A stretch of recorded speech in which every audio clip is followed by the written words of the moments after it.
At this high-level segment of the 7th session of the United Nations Environmental Assembly.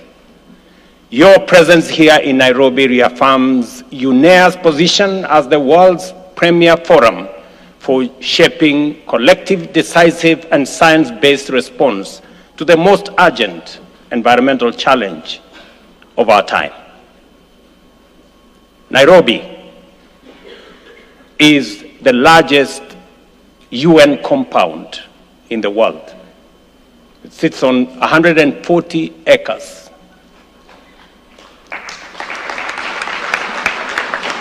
And you will have a taste of environment around this compound. We convene, ladies and gentlemen, only days after the conclusion of COP30 in Belém, Brazil. It was a demanding negotiation and expectations were not fully met, but a tense global climate. Parties managed to keep multilateralism alive and send an unmistakable signal that the green transition is irreversible. Our task here in Nairobi is to translate these signals into concrete, actionable outcomes that address the triple planetary crisis of climate change, biodiversity loss, and pollution. For Africa, climate change is not an abstract debate. It is a daily experience. Just days ago, Kenya was compelled to declare a national drought emergency in 20 counties, leaving our citizens at risk of severe hunger and water scarcity, and as delayed rains and climate stress devastate crops and livestock. Across our continent, from failed harvests to destructive floods, from intensifying storms to conflict worsened by resource scarcity, Africans are paying the price for a crisis they did not create. These extremes are becoming the new global normal. A few weeks ago, Hurricane Melissa struck Jamaica with unprecedented force, causing economic damage that is equal to the country's entire annual GDP. When I spoke to Prime Minister Holness when this hurricane struck, it was clear from his tone that that hurricane was devastating. In Southeast Asia, a single station in Vietnam recorded more than 1.7 meters of rainfall in just 24 hours. A rare cluster of cyclones triggered deadly floods and landslides in Indonesia, Sri Lanka, Thailand, killing thousands and displacing millions. Annual property losses from natural disasters have now been estimated at US dollars 150 billion. For Africa, these numbers add to the existing burdens of debt, infrastructure deficits, and limited fiscal space. Behind each statistic is a farmer, a small business, a community uprooted. They are the human face of a crisis accelerating faster than our institutions can keep pace. Meanwhile, the global economy is undergoing profound transformation. Artificial intelligence, digital technologies, and electrification are reshaping how we produce, work, and trade. If this transformation is not aligned with environmental protection, equity, and human dignity, we risk building a new high-tech economy on the old foundation of extraction, exclusion, and pollution. UNEA must therefore define the environmental guardrails for this new era of economic transformation. Excellencies, Africa envisions a future anchored in a modern digital and green economy powered by renewable energy, enabled by innovation, and climate-proofed from the start. Our task is to ensure that every investment in industry, in infrastructure, and technology reinforces resilience, protects nature, and creates opportunities for people. We already have a strong foundation. Africa has demonstrated leadership in climate ambition. The Africa Climate Summit held in Nairobi and Addis in 2023 and 2025 reframed the continent not as a victim of climate crisis only, but as a co-architect of global solutions. The decision to bring COP to Addis in 2027 further confirms the shifting center of climate leadership. Even amid immense challenges, cooperation delivers results. 2 days ago, I was at Tsavo, one of our national parks, to launch an operation to protect our black rhinos and to secure the world's largest rhino sanctuary. Just to give you context, Kenya hosts 80% of the world's black rhino population, and has the last two of the northern white rhinos, the last two. So biodiversity loss is not an abstract. It is real. Seeing 100 black rhinos in a single sanctuary is a triumph of dedication, science, and partnership. It is a reminder that when we commit, when we collaborate, and stay focused, we can reverse decline and restore life. Kenya is honored to serve as a convening ground for global environmental governance. Next year will be transformative as we host the 11th Our Ocean Conference to rally commitments for the blue economy, sustainable fisheries, marine restoration, ocean finance, blue carbon ecosystems, and coastal protection. We will also host the International Clean Cooking Summit, recognizing clean cooking as a public health, gender, development, and climate priority.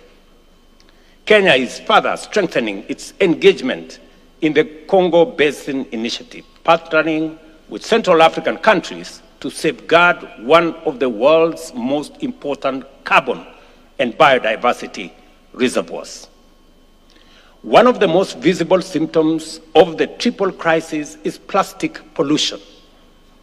Plastics now contaminate our soils, our rivers, our oceans, the food we eat, and even our bodies. This threat demands an ambitious and effective international treaty.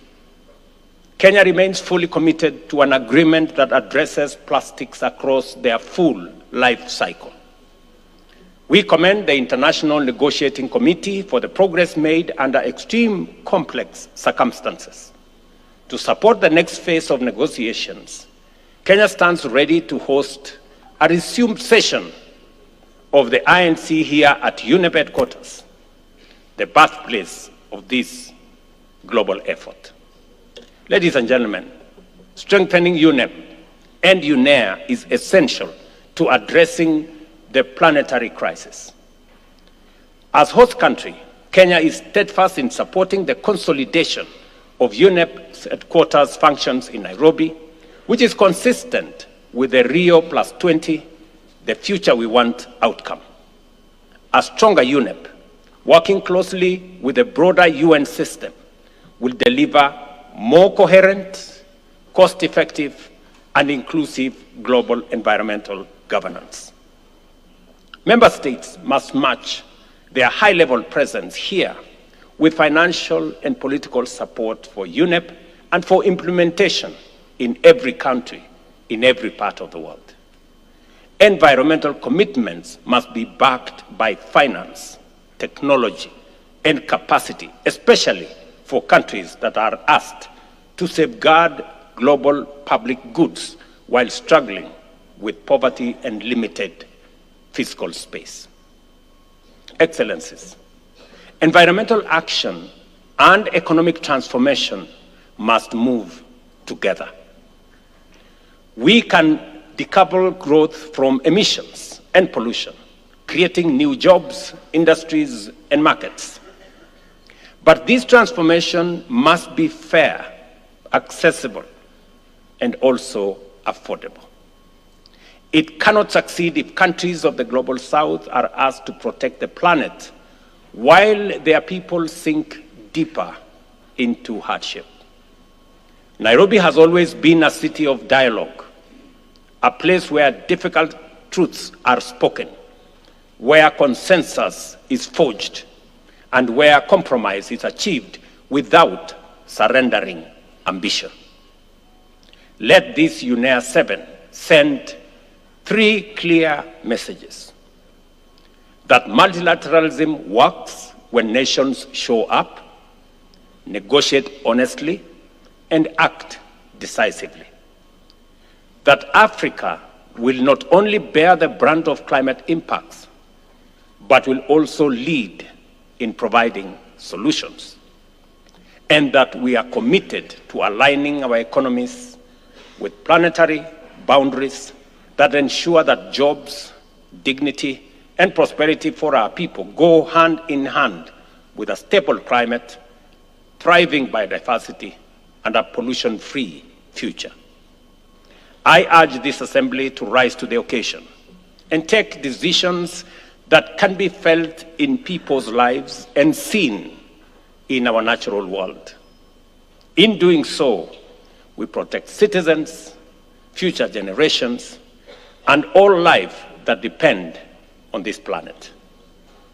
And because you too deserve to experience the country you help protect, I invite you to take some time to enjoy magical Kenya, our landscape, our wildlife, our oceans, and the warmth of the Kenyan people. In that same spirit, I extend a warm invitation to you to join us tomorrow as we mark 62 years of our hard-won independence, a celebration of our resilience, our democratic journey, and our shared commitment to safeguard the natural heritage that sustains us. I thank you for your attention.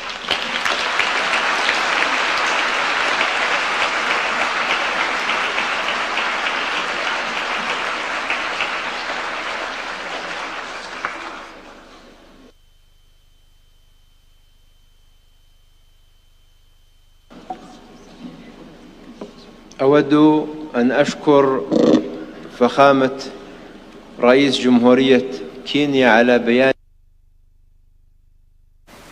valuable statement. I would like to avail myself of this opportunity and on behalf of myself and my country, the Sultanate of Oman, and all the delegations of the friendly countries from across the world, to wholeheartedly and sincerely express our appreciation to His Excellency the President, the people and the government of Kenya for their hospitality and for being champions of the environmental efforts. This leads us to conclude the opening of the high-level segment. We will now move to national statements under the theme of this session. We will start with the statements by heads of state, vice presidents, and heads of government. In this regard, may I kindly invite our esteemed speakers to limit their statements to 5 minutes. It is now my honor to invite His Excellency Prosper Bazombaza, Vice President of the Republic of Burundi, to address the Assembly.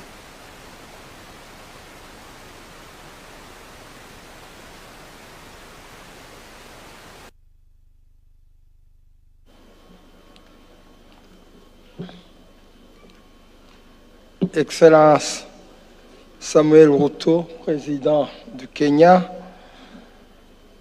Excellence Mesdames et Messieurs, Messieurs les Présidents, distingués délégués, nous rendons grâce à Dieu, le Tout-Puissant, qui nous a permis enabled us to meet here in Nairobi for the 7th session of the UNEA. And I would like to convey the warmest greetings of His Excellency Evariste Ndayishimiye, President of the Republic of Burundi, who, due to a conflict of his agenda, has not been able to take personal part in this meeting, has given me the honor to represent him here. I would also like to express our heartfelt gratitude to the government of Kenya for its very generous welcome and for the exemplary holding of this session. This session of UNEA was being held under the theme Advancing Sustainable Solutions for a Resilient Planet, is being held at a very strategic time, a watershed in history, following the footsteps of international conferences such as COP30 and also the World Social Development Summit. This provides us with a unique opportunity and for the entirety of the international community to renew its political commitment in facing the triple planetary crisis besetting us: climate change, the loss of biodiversity, and also pollution. As one of the main decision-making bodies worldwide in the area of development, the United Nations Environment Agreement must continue to play the role of a driving force for world environment governance in speeding up the implementation of the existing commitments in the area of climate, biodiversity, circular economy, and also driving forward innovative science-based solutions supporting the Agenda 2030. As is the case with a number of countries on our continent, we also, of course, it goes without saying, are facing the strengthening effects, the burgeoning effects of climate change. And we have an alternance between very severe drought